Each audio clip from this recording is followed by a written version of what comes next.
Good morning or afternoon, everyone. Welcome, welcome.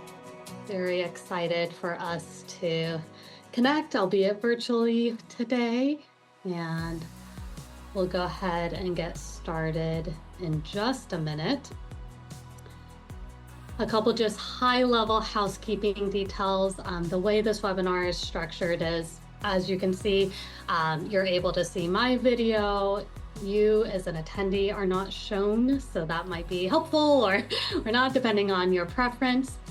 There is a chat box feature located at the bottom of your screen. So if there are questions or anything that you would like to cover specifically, that will be viewable for our panelists. We have a couple other members here from Composition Wealth in addition to myself, but with that being said, we'd love this to be as interactive as possible. And if you have a specific question, I will certainly do my best to loop that in.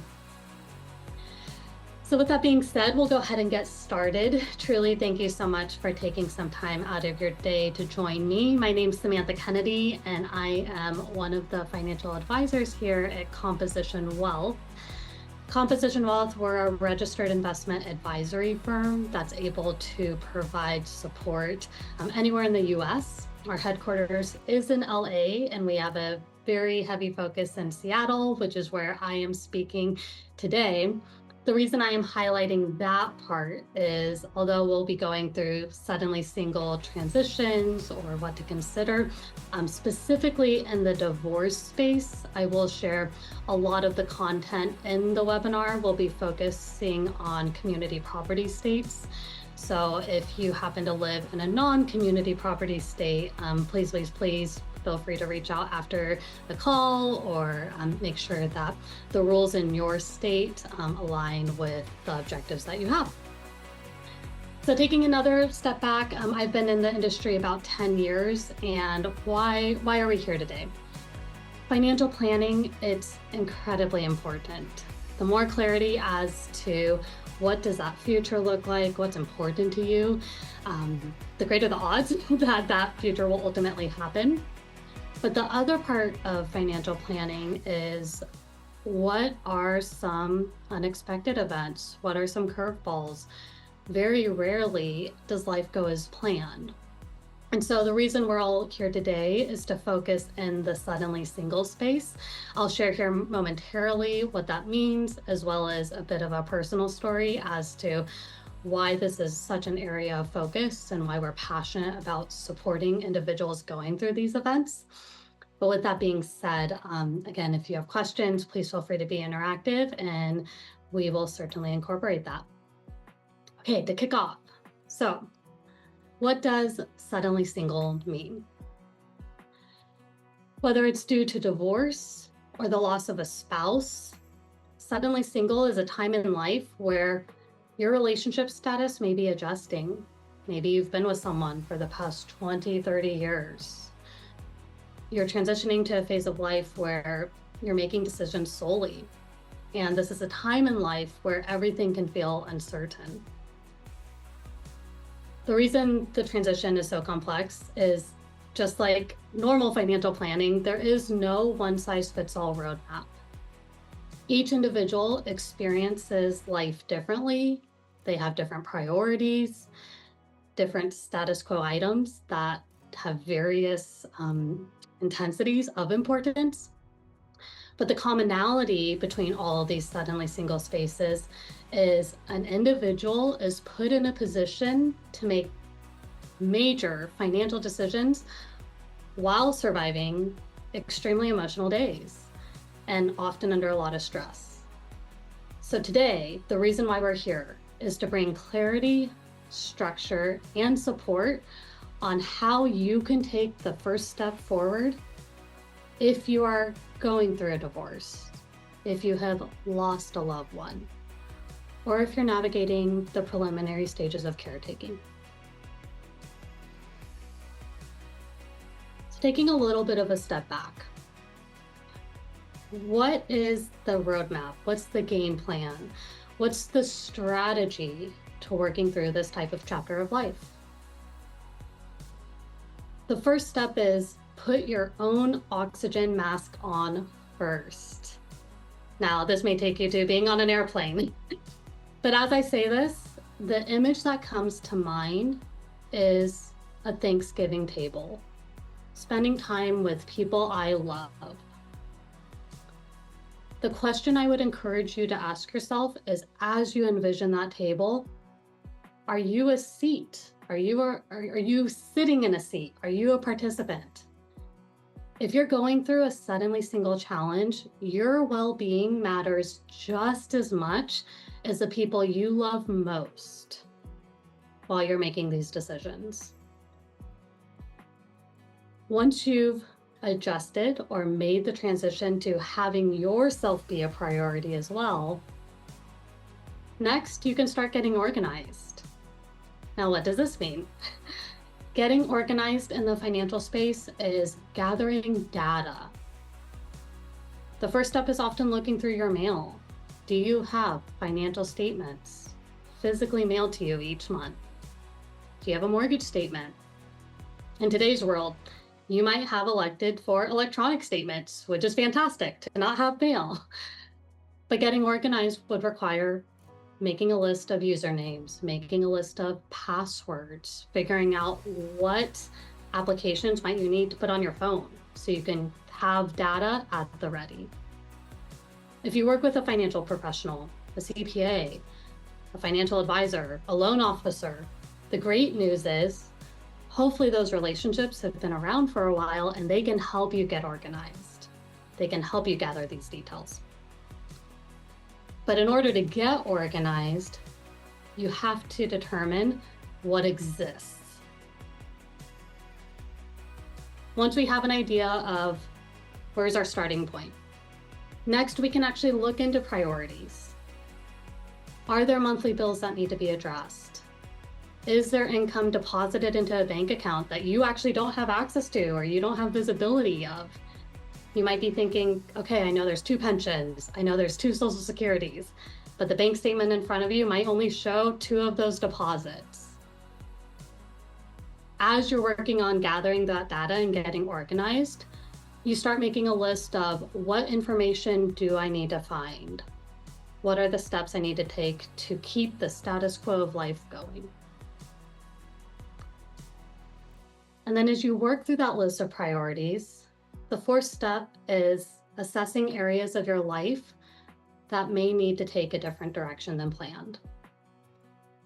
This is the most difficult step and probably the piece that takes the longest. This might take weeks, months, or even years to fully work through.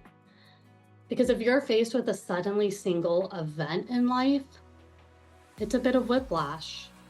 You are now living a life that looks incredibly different to what you originally envisioned.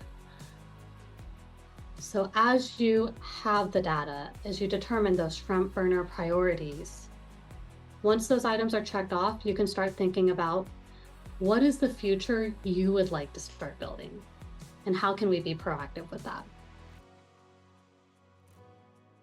I shared a little bit earlier that there's a personal side to this on my end. There's a reason why I have so much passion to work with individuals going through suddenly single events. And this is tied to my parents. About 10 years ago, my dad unfortunately started to show signs of mental decline.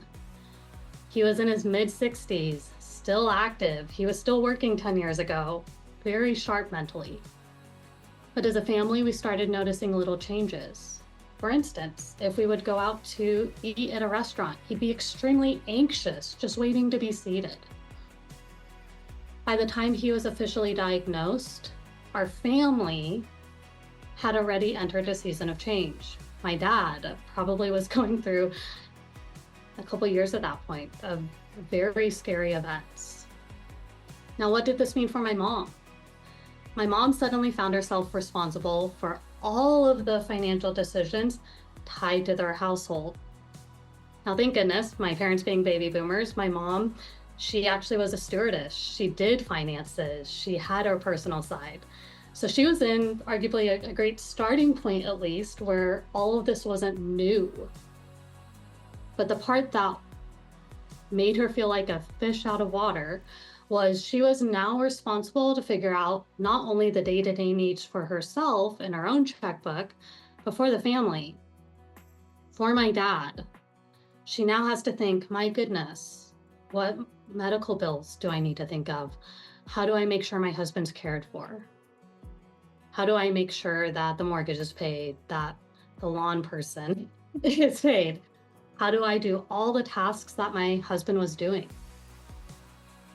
And in addition to the daunting to-do list, my mom was faced with a heavy emotional reality of knowing the person she loves most is going to have mental decline. She's going to lose him over time.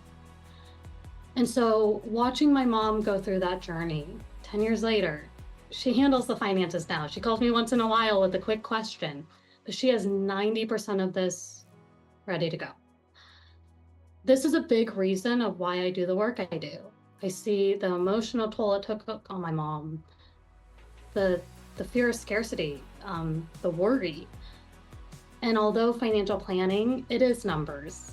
It's looking at income, expenses. How do we handle that trip we want to go to? The part that's missing in this space is having compassion and realizing there's time needed to adjust to a new life normal. So next, we'll walk through 3 specific cases in terms of divorce, widowers, and caretakers. We'll have a bit of a structure where there's some stats as to why we're covering this area. I'll share a story, and then we'll wrap up with some actionable steps. So now's a great time, if you don't already, grab a pad of paper. If you're a quick typer, maybe pull up a Word document or something of that sort. But the application part of our time today, I'd really love you to walk away with something that allows you to check something off your list. So let's get started. So first we'll talk about divorce. You don't have to look very far to see that divorce in the financial planning space is becoming more and more common. Take gray divorce. Divorce among people aged 50 and older has more than doubled over the past 2 decades. Divorce isn't uncommon anymore, and thank goodness, it no longer carries the same negative stigma that it used to. But the tricky part to divorce is it requires complex financial adjustments. The other piece has to do with baby boomers. 35% of baby boomers said that getting divorced would derail or significantly set back their retirement plans. If you're going through a divorce, if you're in negotiations, I hope you've had time to tackle some of these action items, but if you haven't, please find time on someone's calendar, ask for help. Don't navigate this chapter of life on your own. So a bit of a story. I once worked with a woman who's in her early 60s. She is going through a divorce. This was out of left field for her.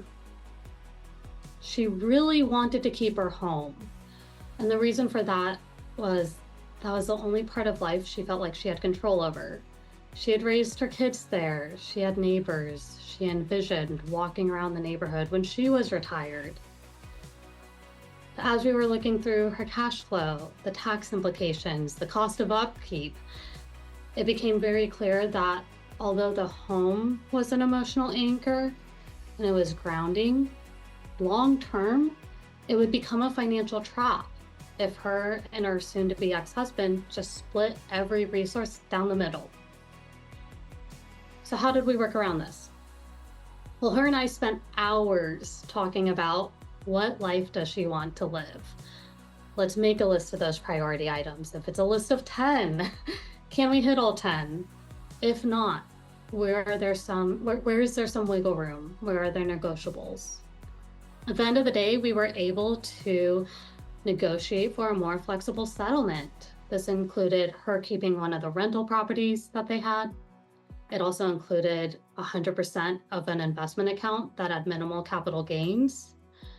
And negotiating these details allowed her to have a sense of normalcy for a couple of years, at least after the divorce. She didn't have a fire drill.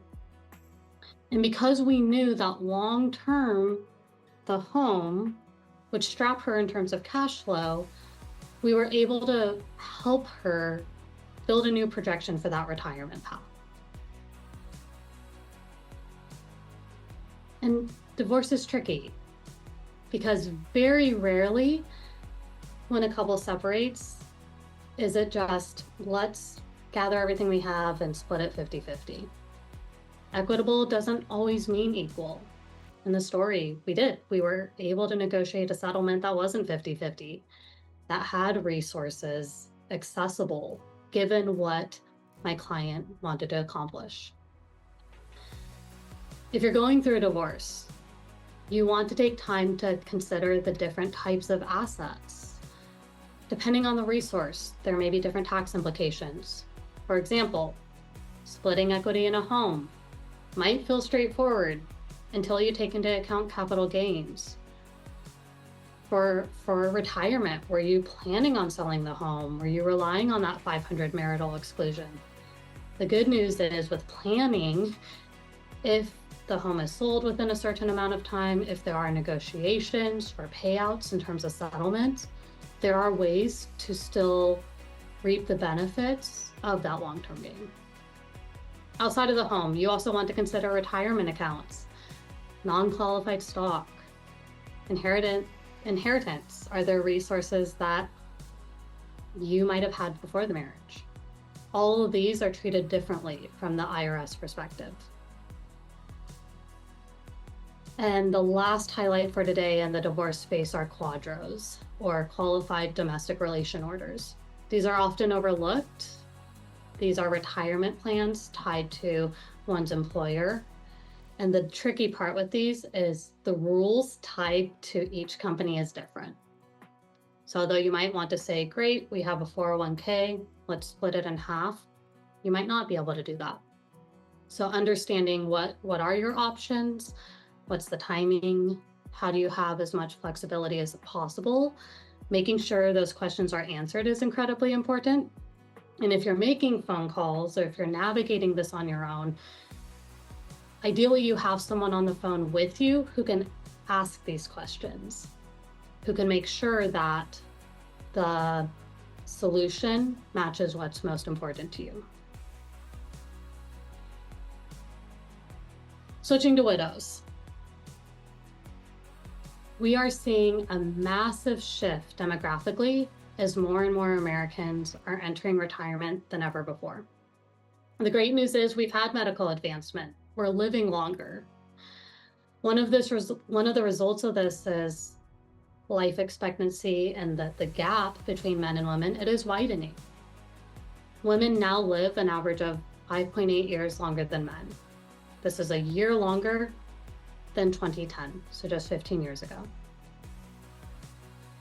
The other piece in the widow space is there were some discoveries. So over half of widowed women reported a significant financial difficulty following the death of a loved one. Only 29% even had a will. 39% had debt related of $25,000 or more. And over 10% of these widows had debt of $100,000 or more. Another story. The client was introduced to me after her partner passed away. She was extremely overwhelmed.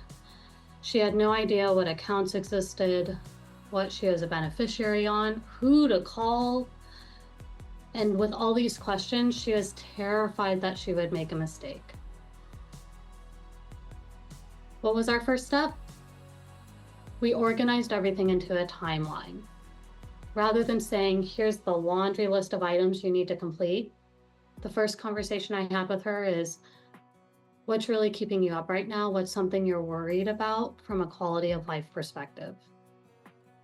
As small as it might have sounded, every Tuesday, they had someone come to their home to clean up outside the house a little bit, a bit of yard work. She loved that person. They had a personal friendship. She wanted to make sure they were paid. And that was something that her husband would take care of.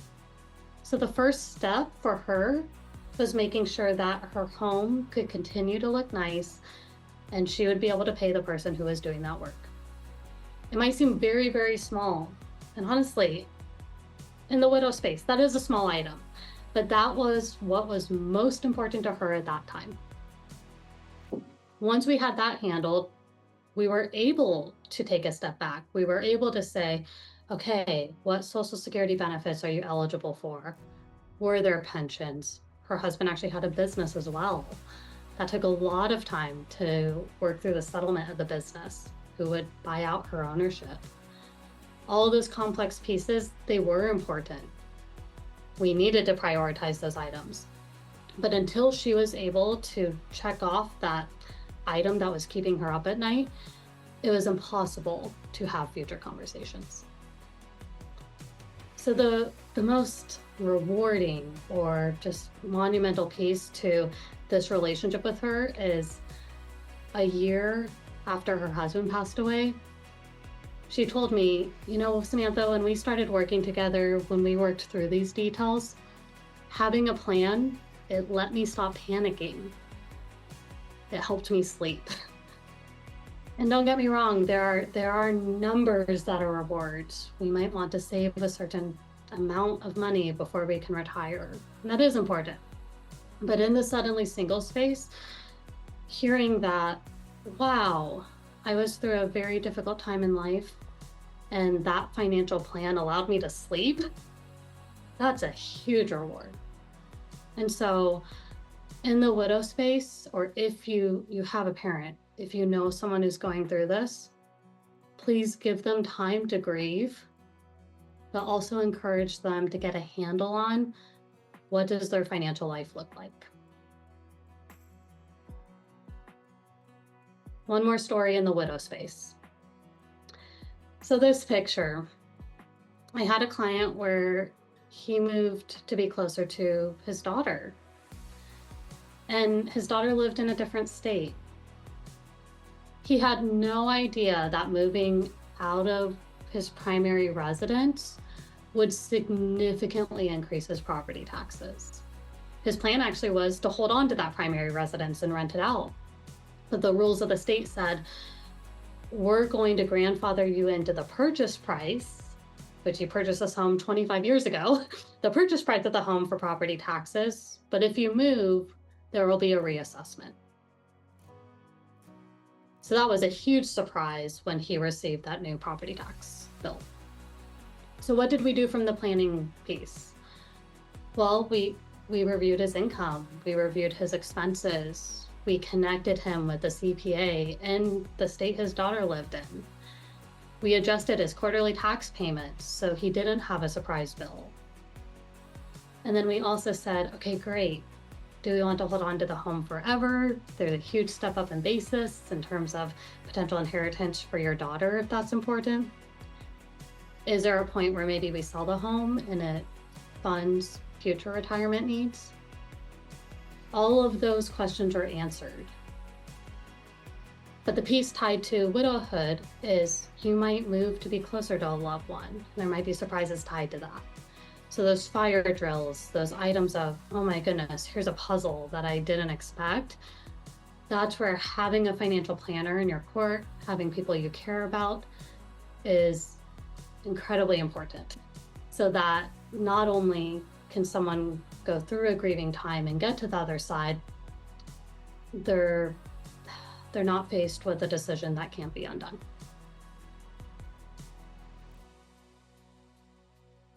Here's a couple financial considerations. If you know someone who has lost someone, or if you have lost your partner recently, loss isn't just emotional, and often it requires a lot of financial decision-making works in the room. So the first piece is, how do you manage your day-to-day finances? How do you pay the bills?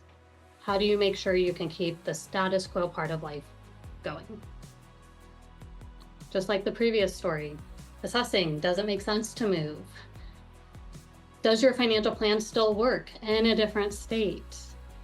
Ideally, the financial considerations and financial analysis is completed before someone makes a move. The other piece, and this is incredibly difficult, but figuring out how do you have financial planning conversations with loved ones? You might need to talk with a kid. You might need to talk with a niece or nephew. You might need to be uncomfortable. And that's on top of grieving. So in the widow space, making sure that you have someone who cares about you, can be a listening ear, but also can provide education on the financial side, that's incredibly empowering. And the last piece in the widow space to highlight is, how do you establish a sustainable lifestyle? You might want to really still live in your home and continue that.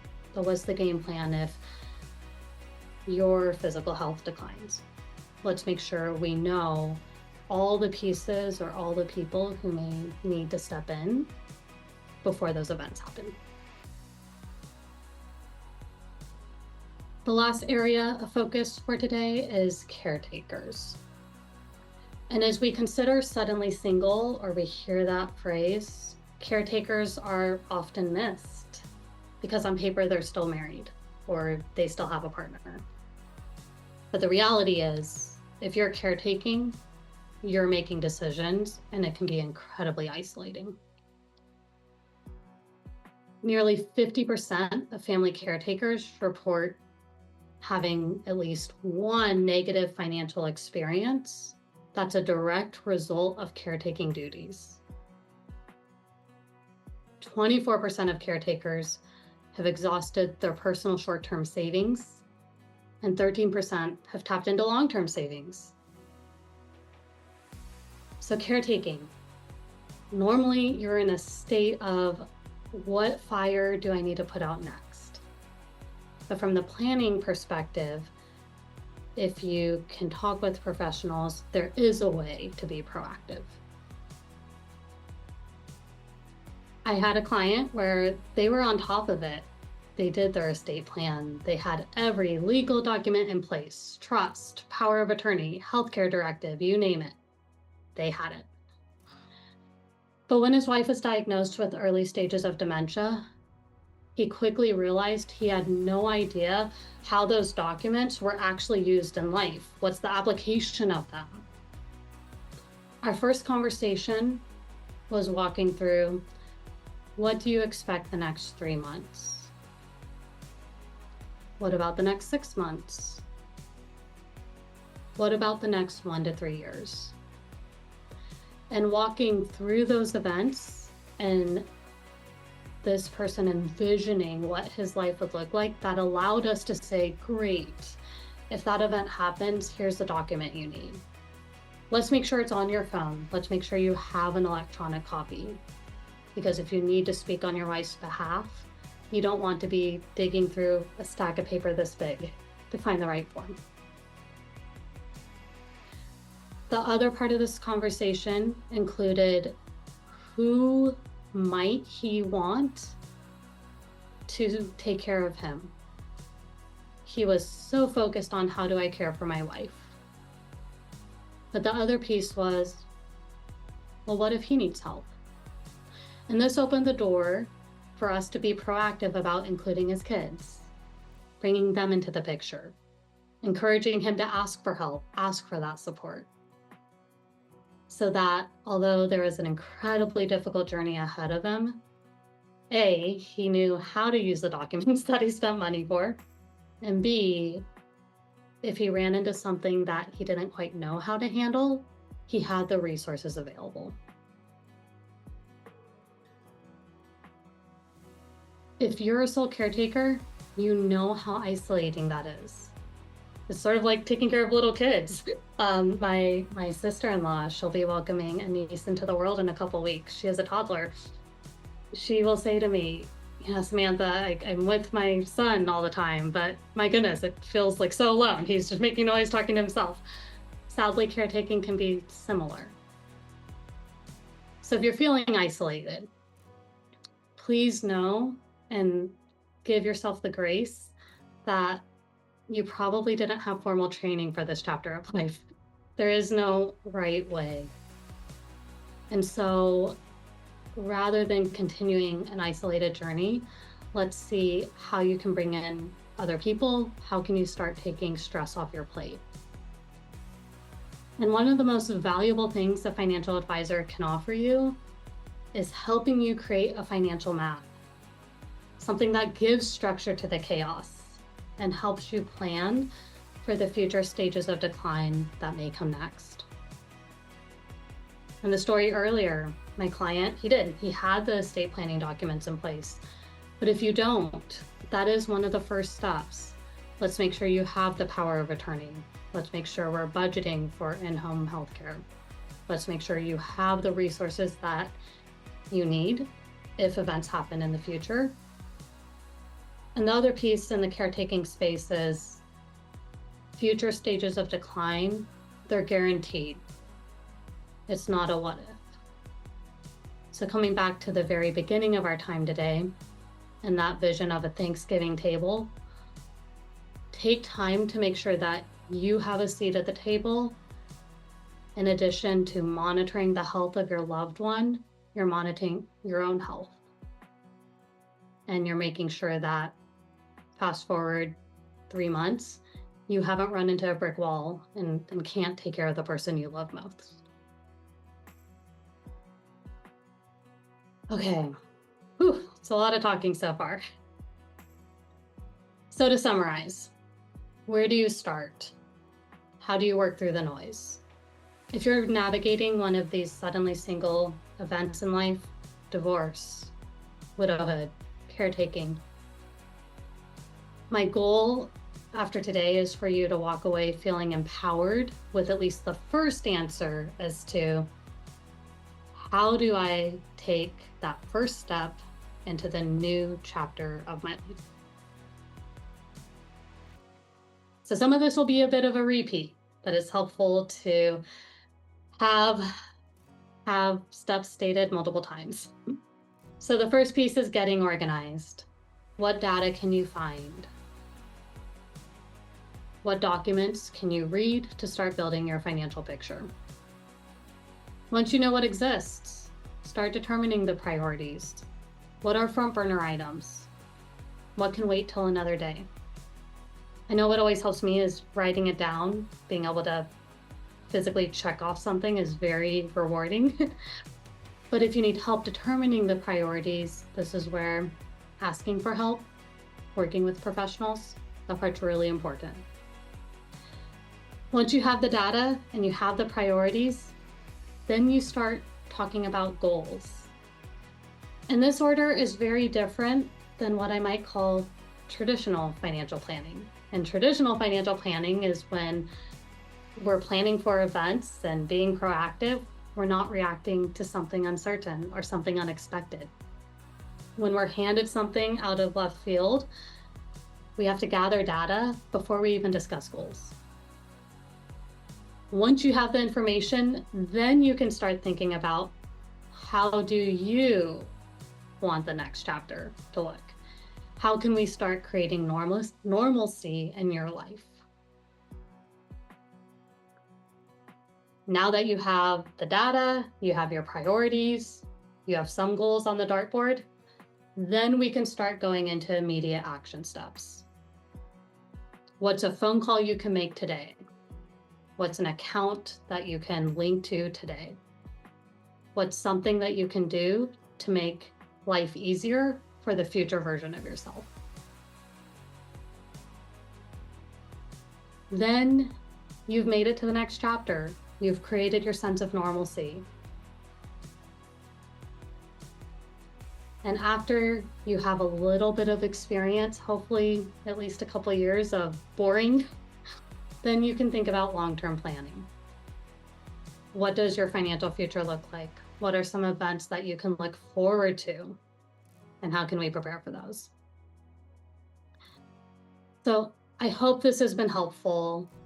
if you are going through one of the Suddenly Single life events, I would welcome the opportunity to connect for a personal conversation. If that is attractive or something that may be helpful, the QR code on the screen links directly to my online calendar. Please find time that works for you. We do have a little bit more to go in terms of a real world scenario. But with that being said, I know there might be a couple questions, so I'm going to just check the chat box real quick. And if I don't see anything, we'll go ahead and move to the real life application. Alrighty. So, what's the best way to prioritize all the steps? What's the end goal? What's the finish line? So if you're anything like me, when you're overwhelmed, you might ignore things. You might let your desk pile up. So the first piece is making piles and really organizing what data exists. Okay, so getting organized, we've talked a lot about that. What does that actually mean? What are the words you're looking for in the world? So the first step is bank statements. The next step is investment accounts. You also might have retirement accounts, liability statements, your mortgage, maybe you have a home equity line of credit. What about your health insurance?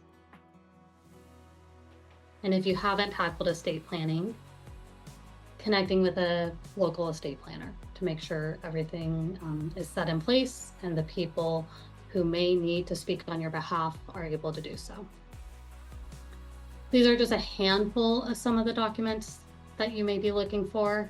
Other pieces that may exist are inheritance accounts or accounts that maybe were open for you as a kiddo that you never moved into your name.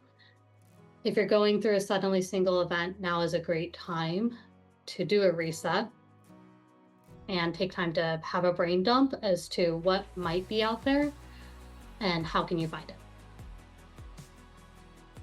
Specifically in the divorce space, and a couple special highlights there, is because often in divorce, you are negotiating settlements. You are splitting resources. So in addition to the documents on the other page, some other areas to consider are assets only in your name. Depending on the state you live in, even if you have a bank account that's only in your name, if the funds in there were earned while you were married, it might be viewed as a joint asset. Inheritance, if you were married in your 40s, maybe you had a retirement account before the marriage, maybe you had a home before the marriage, that's treated differently. The titling of assets, do you have an individual account? Do you have a joint account? Do you have a joint account with someone else that could be found? Making sure the intention of the resource is known is incredibly important during the debt space. And also making sure you have intel as to any debt obligations. Sadly, even if the divorce papers are finalized, if your name is still on a credit card, the bank doesn't care that you're divorced.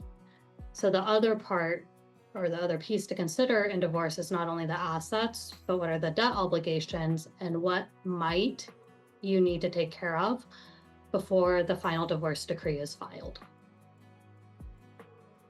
Once you have all the documents, once you've doubled and triple checked, once you're fairly confident you have everything, ideally the data is organized like this. What you see in front of you is a personal financial inventory statement. It's a lot of words, but it's just showing what do I have in terms of resources to work with and what do I owe. This is just scratching the surface in terms of how do you make long-term financial planning decisions.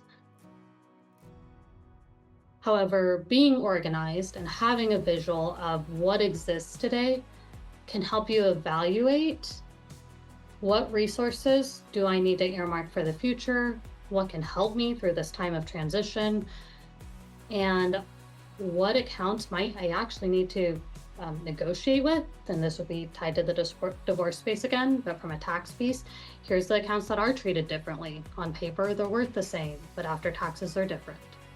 So it allows you to not only know what exists, it opens the door to have the conversation of what do those different futures look like and what resources will come in to support those. So the actionable steps that we talked about, they're applicable for all 3 suddenly single situations. Please know every individual's experience, every picture is a bit different. So I wish I could say, here's a solution, here's a roadmap that will work every single time. But I can promise, if you take time to gather the data, if you have the skills to put this together yourself, fantastic. But if not, please, please, please connect with someone who can help you so that you can make informed decisions. If you're already working with an advisor and you're not covering these topics, please consider looking for a second opinion. But if you're going through a suddenly single event, you have enough on your plate, especially on the emotional standpoint. And so building your personal financial inventory statement, it's okay to ask for help with that. So with that being said, I want to thank all of you for your time. If there are questions, I do want to give just a minute or so for those to come in. But the goal of today was to provide a bit of education. And if you're going through a very difficult chapter in life, I hope you feel empowered to know what that next step is.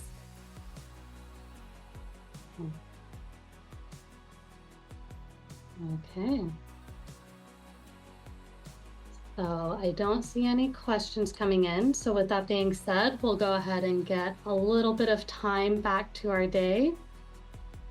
I will be following up with a warm email. So if you would like to connect or ask a specific question outside of this space, there will be an opportunity to do that as well.